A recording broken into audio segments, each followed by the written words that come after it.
Hello. Today we'll compare East Asia with other major economic units like EU in Europe and NAFTA countries, US, Mexico, and Canada together, and other regions. Here are numbers. East Asia represented by China and Japan and other countries. Here's the East Asia total. Then North America used to be forming NAFTA, but now it is called the US-Mexico-Canada Agreement, USMAC, consisting of three countries, USA, Canada, and Mexico. North America total. Then EU in Europe, represented by the largest country in that union, that's Germany. And then other 26 nations. And here's the EU total. First column shows the nominal GDP in billion US dollars.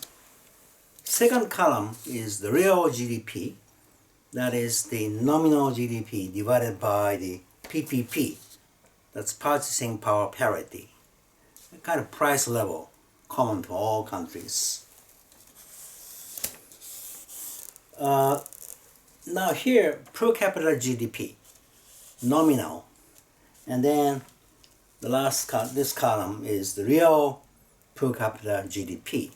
In other words, nominal per capita GDP divided by PPP.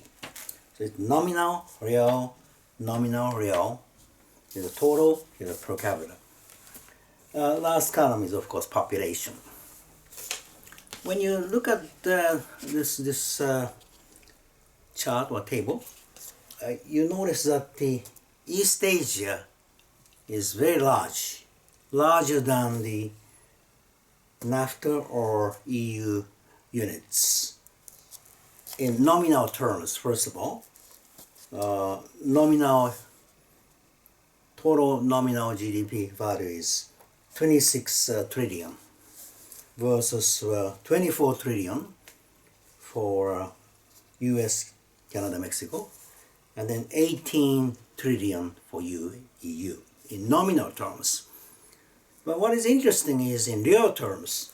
In real terms, East Asia's GDP jumped from 26 trillion to 48 trillion.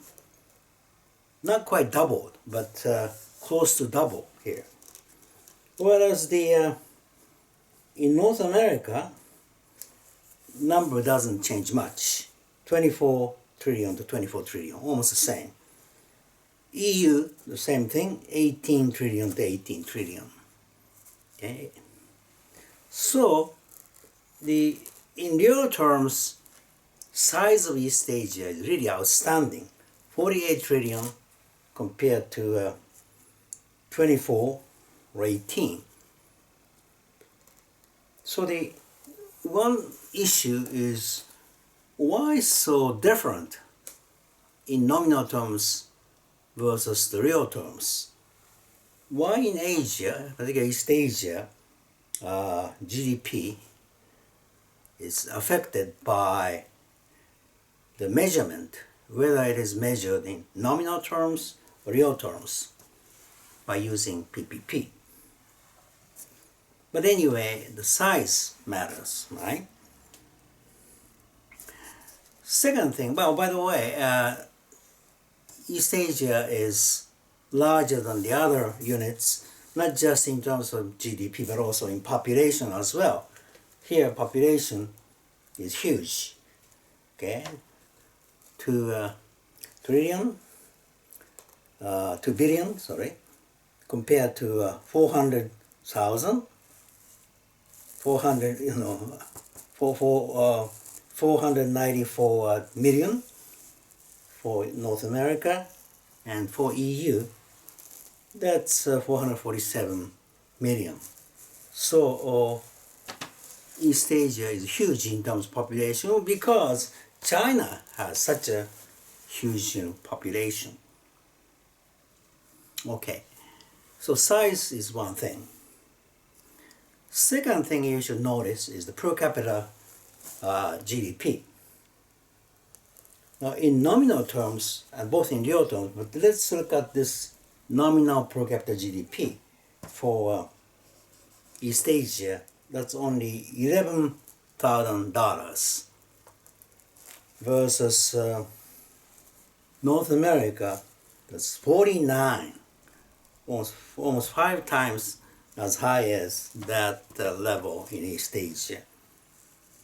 And the same here in EU, that's 40,000. So 40,000, 49,000 versus only 11,000. So in East Asia, per capita GDP is so low compared to that in North America or in Europe. Well, again, mostly because of the low per capita GDP value for China, having only 10,000 compared to other advanced nations like Japan, 40,000. Well, almost all advanced nations have higher per capita GDP, around 40 or above, 40,000 or above, all right? But China has only $10,000 per capita GDP. This difference looks very huge. China's per capita GDP is only 1/4 of that in the advanced nations. However, that's in nominal terms. In real terms, it's not that different. China has per capita GDP around $20,000, not 10,000. Actually, it doubles.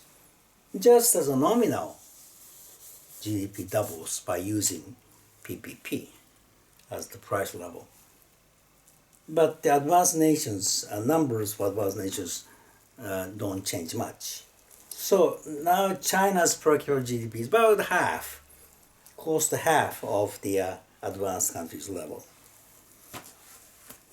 The question, why per capita GDP is so low? In fact, when you visit major Chinese cities like Shanghai, Beijing, Shenzhen and so on, you see a lot of rich people, and average income seems to be very high as in New York or London or in Tokyo. But why, on the average, per capita GDP is so low in China? Okay, that we are going to discuss in class. Well, also not only China, but also in many other countries in East Asia, like less developed countries, as we saw last time, Myanmar, Laos, Cambodia, and so on, have a very low per capita GDP. So the East Asia total, even though it includes quite a number of advanced countries like Japan, South Korea, Australia, New Zealand, and so on, still, for the region as a whole, per capita GDP is so low compared to that for the North American countries and also for EU countries. Related question is, this is just a matter of economic development when the East Asia in general is going to catch up with the Western countries as time goes on. So it's a matter of time for East Asian countries to catch up with the Western countries in terms of GDP per capita. That's a quite good question. So we'll discuss those issues in class. Okay? Alright, good. So see you in class.